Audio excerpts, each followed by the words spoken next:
अल्लाह जे ज़िक्र में तस्कीन माणिया तो, अल्लाह जे ज़िक्र में मन महक जी पवे थो महबूब जे फ़िक्र में। सुभान अल्लाह भी चवंदा हलो ओ तस्कीन माणिया तो, तस्कीन माणिया तो अल्लाह जे ज़िक्र में मन महक जी पवे थो महबूब जे फ़िक्र में। मन महक जी पवे थो महबूब जे फ़िक्र में। ओ ताज़ो थिए तो ईमान नालो वठी खुदा जो,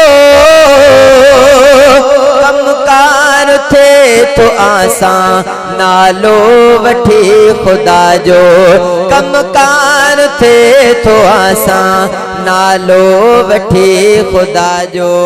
भले जा हो जाया घर में, भले जा हो जाया घर में, भले जा हो जाया बर में मन महक जी पवे थो महबूब जी फ़िक्र में।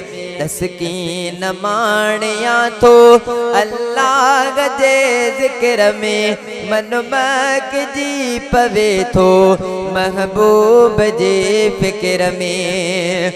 सोचूं ख़त्म थियन दुखड़ा ख़त्म थियन था, हर वक्त याद रब जी सुखड़ा पया मिलन था, हर वक्त याद रब जी सुखड़ा पया मिलन था। हर गम खां छोटकारो ओ हर गम खां छोटकारो खुशियुनि जे आप घर में मन महक जी पवे थो महबूब जे फ़िक्र में। तस्कीन माणिया तो अल्लाह जे ज़िक्र में मन महक जी पवे थो महबूब जे फ़िक्र में। रोज़ी मिले थी एडी खावा पयो तो अणखुटे, रब जा खजाना भरियल न की देर आगे झटपट, रब जा खजाना भरियल न की देर आगे झटपट।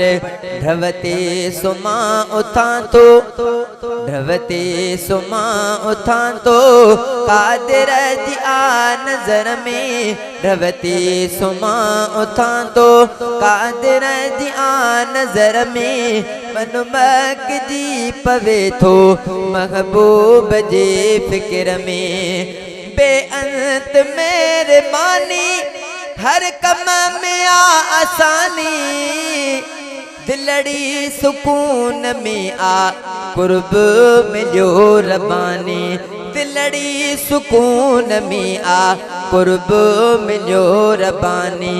हर वक्त प्यो रहा थो, हर वक्त प्यो रहा थो अल्लाह जी नजर में मन महक जी पवे थो महबूब जे फ़िक्र में। तस्कीन माणिया तो अल्लाह जे ज़िक्र में मन महक जी पवे थो महबूब जे फ़िक्र में। खाती गंदो अबद तर पोपी जग में बतर, मदनिया जो उम्मतिया रब दर दुआ घर घर, मदनिया जो उम्मतिया रब दर दुआ घर घर। उन जी भया अता थे, उन जी भया अता थे उन जे आया करम में, उन जी भया अता थे उन जे आया करम में मन महक जी पवे थो महबूब जे फ़िक्र में।